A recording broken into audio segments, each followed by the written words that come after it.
The leader of opposition in Parliament, Mathias Mpuga, on Wednesday, moved motion seeking Parliament to adopt the cancellation of the Anti-Corruption Day. He said the 400 million shillings that will be spent for the activity should be used to build health centers across the country.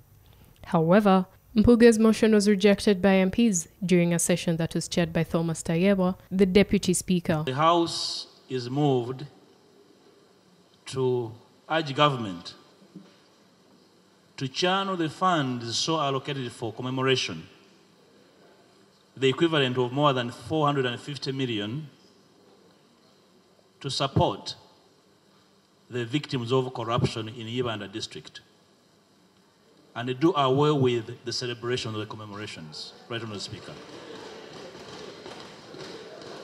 That the same money, by staying in Ibanda, the community will not be disadvantaged or undermined, but instead, schools, health centers are selected to benefit from this money instead of raising banners, balloons, and tents. Right, Honourable Speaker. I so move. Right, Honourable Speaker. That budget of 442 million is not only for that day.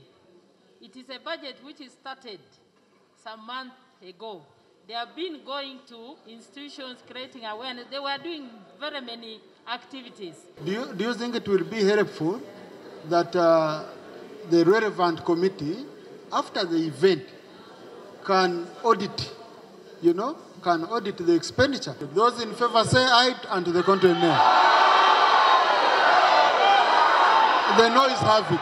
Mpuga's motion attracted mixed reactions from the MPs. I think government has failed to prioritize, to think about where it has to invest best. But we always remind it that there is a lot to invest. For example, in agriculture, there is a lot to invest in marketing Ugandan products, marketing Uganda's tourism, marketing Uganda basically.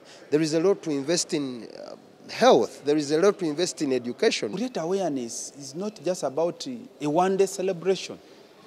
And that's why we disagree with those ones who think that to fight corruption, you need to gazette a day and you get all government officials to drive and listen to speeches. No, to create awareness means you organize public dialogues in universities, for example, and have people to talk about the ill of corruption. According to the MPs, for the Anti-Corruption Day to be meaningful to all Ugandans, all civil servants who steal public money to set up personal projects should be named and shamed. Lamenting and explaining the fight is not enough, because even the government policy of reward and sanction, we have to name and shame. Who are these high-profile cases? How were they reported? What is the progress? How much money has been recovered from who? This is very important. The most important, before spending those huge sums of money, we want the anti-corruption departments of government, the IGG, police, state house, let them parade the people who have been corrupt in government institutions and departments, so that the entire world, the entire country of Uganda can easily see that a particular individual had stolen this amount of money.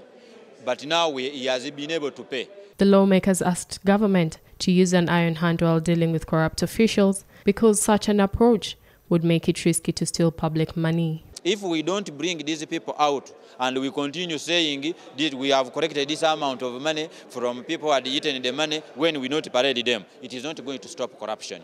Let us expose them so that every person in the public is aware, in order to stop others who would be having intentions to steal the same amount of money from government. Mpuga's demand comes after barely a day since the president of Tanzania, Samia Suluhu, cancelled Independence Day celebrations and diverted the money to building classroom blocks across the country. Story by Sarah Nakandi, CTV PM Edition.